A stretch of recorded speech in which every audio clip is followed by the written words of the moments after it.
Antibiotics have revolutionized how we treat and prevent infections in both human medicine and in agriculture. But with antibiotic use comes antibiotic resistance. Why is antibiotic resistance such a problem? Because it can reduce the effectiveness of antibiotics to treat disease. Antibiotic resistance is a naturally occurring biological phenomenon that allows bacteria to evolve to resist drugs that would normally kill them. Antibiotic use in all sectors, human, agriculture, and veterinary, can cause antibiotic resistance. This is important because there are links between the antibiotics used in agriculture and those used in human medicine. What we don't realize is that there are many antibiotics that are used in agriculture and they're the same in human medicine. I'll give you a few examples. For example, penicillin, tetracycline, these are drugs that are used in both cases.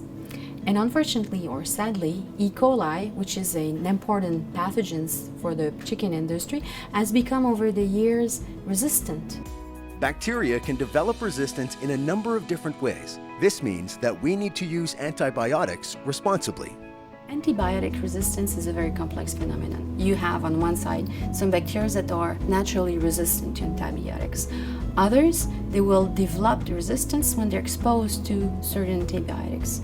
For example, if you have a bacteria that has in its genes a certain resistance factor, it will basically transmit it to its progeny. Or it can also, via various means, plasmid, transposon, etc., transmitted to a neighbor bacteria of another species. It's like you paying the cashier. This is how they will transmit genes in some examples.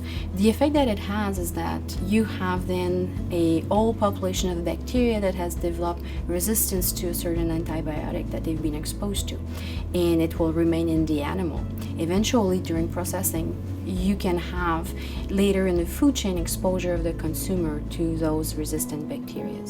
On the other hand, you can also have, as a farmer, and it's been shown in some studies that some food animal farmers being exposed to their animals and their bacteria, they can also harvest the same bacteria in the same resistance patterns than their animals. So this is how it can travel, and those bacteria, they can stay on the site, and then you can have a carryover from a flock to another one. So this is why it's a complex phenomenon.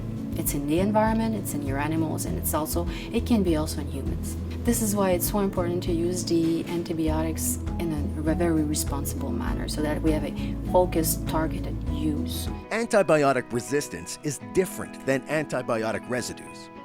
Antibiotic residues refers to the presence of antibiotics in meat. Following withdrawal periods prevents antibiotic residues. Antibiotic resistance refers to the ability of bacteria to resist the effects of an antibiotic to which they were once sensitive. Because the world is seeing increasing levels of antibiotic resistance, and because there's a lack of new drugs being discovered or marketed, the responsible use of antibiotics is necessary so that they'll continue to be effective for both human medicine and for agriculture. The welfare of our birds is a top priority, and antibiotics play an important role in maintaining the health of chickens across Canada. In the Canadian chicken industry, antibiotics are used to treat disease in flocks and to prevent flocks from becoming ill due to a specific risk. Most of the use comes in the feed because the chickens, in order to be protected against necrotic enteritis and coccidiosis, they need to have either an antibiotic or an anticoccidial in the feed. If your birds get sick, then you can have treatment in the feed if you wish, but it's faster to medicate the water, and then you can more quickly intervene to treat your bird. We all have a role to play to help reduce infection pressures, to examine the true need for antibiotics, and to look for methods to reduce their use. In order to preserve antibiotics as a tool for future use, for future generation, we need definitely to use them more responsibly. So for that, we need to know why we're using them and how to use them at the proper dose. For that, we also need the help and support of veterinarian. We'll be able to diagnose the disease, know what are the purposes for which we're using the drug. Is that for prevention? Which diseases do you need to prevent? And at what dose and how you can use these. So these are all various ways that we have to address in making sure that we have a responsible use of the antibiotics. Antibiotics are categorized on their importance to human medicine and their use for serious infections. Category 1, very high importance, few or no alternatives exist. Category 2, high importance, few alternatives exist. Category 3, medium importance, alternatives are available. Category 4, low importance, not used for humans. There is strict oversight of antibiotic use in Canada.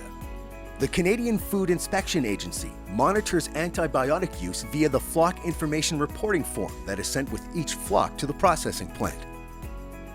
Health Canada has made policy and regulatory changes to enforce responsible antibiotic use to combat the growing problem of antibiotic resistance. These measures include approvals, veterinary prescriptions,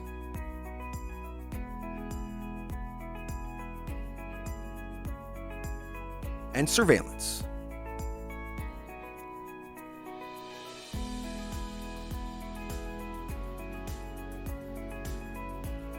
CFC's AMU strategy has placed a strong emphasis on the industry's commitment to responsible use.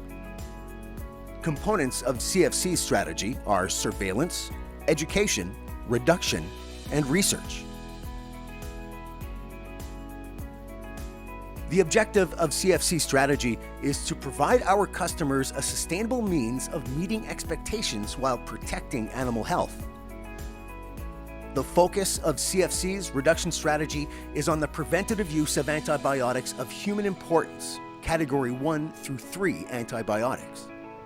The reduction strategy elements are to eliminate the preventative use of antibiotics of importance to humans, to maintain the use of antibiotics for treatment, to maintain the use of ionophores and coccidiostats for prevention. Surveillance of antibiotic use and antibiotic resistance show the positive impacts of these policies. The Public Health Agency of Canada, PHAC, a federal government agency, performs surveillance on farms, at processing, and at retail. PHAC surveillance has shown a significant reduction in the use of antibiotics at the hatchery. No Category 1 antibiotic used since 2014. 98% of flocks were not administered any antibiotics. This reduced use has also had a significant impact on antibiotic resistance. PHAC reports that there was a decrease in resistance across most antibiotics in response to the changes in CFC's policy. As the effort of the reduction strategy turns to the preventative use of Category 3 antibiotics, research is helping to provide farmers with options to further reduce antibiotic use. CFC funds research through the Canadian Poultry Research Council. Over the last years, research to help with the antibiotic reduction strategy has been a top priority.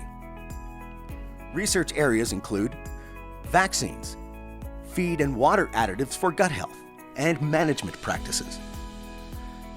The strategy to reduce antibiotic use and reduce pathogens involves all players in the chain: hatching egg producers, hatcheries, feed mills, chicken farmers, and processors. As a chicken farmer, an important key is to connect with your veterinarian, hatchery, and feed mill to understand lessons learned from others and to consider possible options to reassess your own management practices. Every farm is different, and this will require flexibility and a good working relationship with your suppliers. Farmers do have a very important role when it comes to responsible use of antibiotics. First, you need to ask questions, educate yourself. You have to know, and you should know what's going in your chickens. If ever your chickens also are sick, then ask them for the help and support of a veterinarian. They are trained to diagnose the disease, and they know what antibiotics should be used and at what dose. Avoid the over-the-counter solution because this is a blanket use and a use we don't want to see anymore. And if ever you want to investigate the possibilities of using alternatives, that is also something you can discuss with your veterinarian. Creating an optimal environment for chicks is of utmost importance to maintain their health and to limit their exposure for infection. When birds become ill, they must be humanely euthanized immediately to limit the spread of disease in the barn. Chicks that are sick can act as reservoirs of infection and need to be removed from the barn as quickly as possible. Proper culling can improve animal welfare, food safety, and minimize or replace the need for antibiotic use. culling in the first week can be more effective than antibiotic treatment, which may only mask the problem and not resolve the infection. The brooding period has become a substantially larger proportion of a chicken's life, giving it extra importance as a key building block to a healthy flock, better feed gain, and increased flock uniformity. Talk to your veterinarian and suppliers to consider different management possibilities on your farm. One way for the farmer to optimize its bird health and also get the most bang per buck is through a proper management of the breeding period. And we have to focus on two things during the breeding period: the bird comfort and easy access to feed. You want your chicks to be as comfortable as possible. You have to think heat, you have to think temperature of the litter, of the feed, of the whole environment. The number of feed and water additives used for gut and bird health continues to grow. Every farm is different, and the results of some products can vary by farm and by flock. Examples of these types of products include probiotics, prebiotics, essential oils, organic acids, and vaccines. Talk to your veterinarian or feed mill to determine if any of these strategies would be effective for your farm. For more info on antibiotic use in the poultry industry and strategies for reduction, check out the Farmers Resource Portal at chickenfarmers.ca/portal.